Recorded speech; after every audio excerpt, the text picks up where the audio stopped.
அது கேட்ட உடனே உள்ள போயிடும். அந்த அளவுக்கு அந்த இசையோட அந்த லிரிக் இணைஞ்சு ஒரு மேஜிக் ஒன்று வரும்.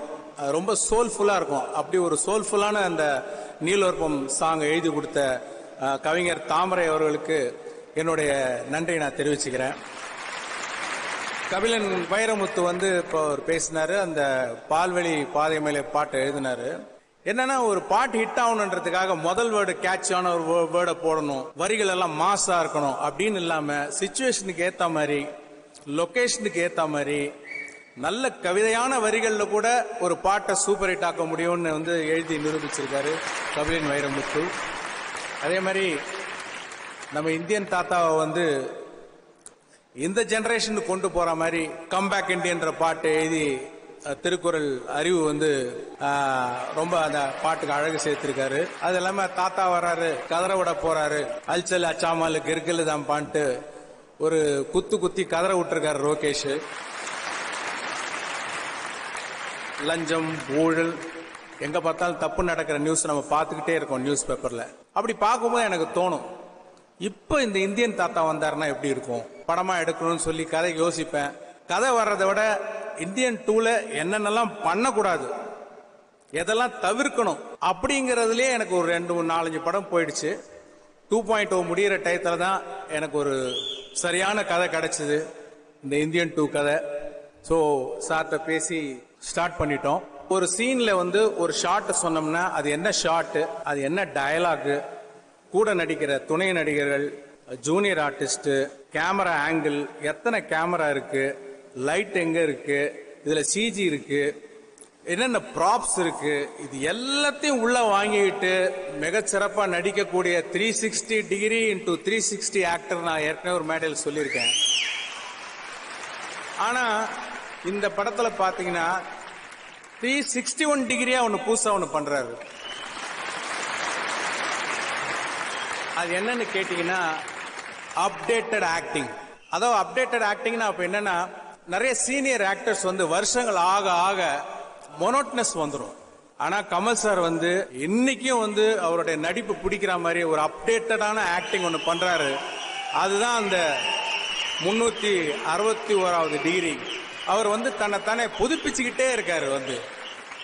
என்னன்னா, ஒரு ஃபியூச்சரிஸ்டிக்கான ஒரு சீனு 4 நாள் எடுத்தோம். 4 நாளும் ரோப்ல தொங்கணும், கீழே இறங்க முடியாது, எல்லா ஷாட்டும் ரோப்ல மேலதான் இருக்கணும். பாத்தீங்கன்னா என்னன்னா, ஸ்லோ மோஷன்ல எடுக்கிறோம், 48 ஃப்ரேம்ஸ் ஸ்லோ மோஷன்ல எடுக்கிறோம். டயலாக் இருக்கு, அந்த டயலாக்க முதல்ல ஒரு 12 ஃப்ரேம்ஸ்ல ரெக்கார்ட் பண்ணி ஃபாஸ்டா ஓடும், கிடுன்னு ஓடும். அந்த ஸ்பீடுக்கு பேசி அதை நடிக்கணும். பேசுற மொழி தமிழ் இல்ல, பஞ்சாபி. அவர் கை வரைஞ்சுக்கிட்டே இருக்கும் டயலாக் பேசும்போது. இத்தனையும் ஒரே நேரத்தில் செய்யக்கூடிய ஆக்டர் எனக்கு தெரிஞ்ச உலகத்தில் யாருமே இருக்க முடியாது. Really, you are a very, very great actor, sir. I am very proud to be associated with you for these 2 films, Indian 2 and Indian 3 films. Thank you very much, sir.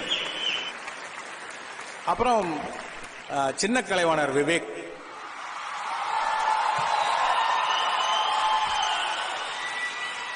இப்ப அவர் நம்ம கூட இல்ல, ஆனா இந்த படம் வந்ததுக்கு அப்புறம் எப்பவும் நம்ம கூட இருப்பாரு.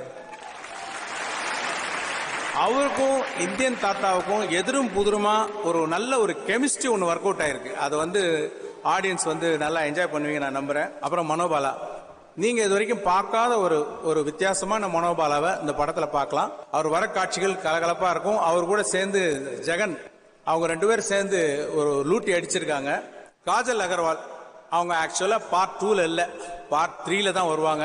ஒரு நல்ல ரோல் பண்ணியிருக்காங்க. அவங்கள பத்தி நம்ம இந்தியன் 3 விழாவில் நம்ம பேசுவோம். ரகுல் பிரீத் சிங், நெடுமுடி வேணு, பிரம்மானந்தம் சார், பிரியா பவானி சங்கர், தம்பி ராமையா, ரேணுகா, மாரிமுத்து, ரிஷி, இப்படி எல்லாரும் அவங்களோட பங்கை ரொம்ப சிறப்பாக செஞ்சிருக்காங்க. நம்ம நிறைய இமேஜின் பண்ணலாம், என்ன இமேஜின் பண்ணாலும் அதை ஸ்கிரீன்ல கொண்டு வர்றதுக்கு சுபாஷ் சார் மாதிரி ஒரு சப்போர்ட் இல்லைன்னா அந்த கனவுலாம் நினைவு ஆகவே ஆகாது.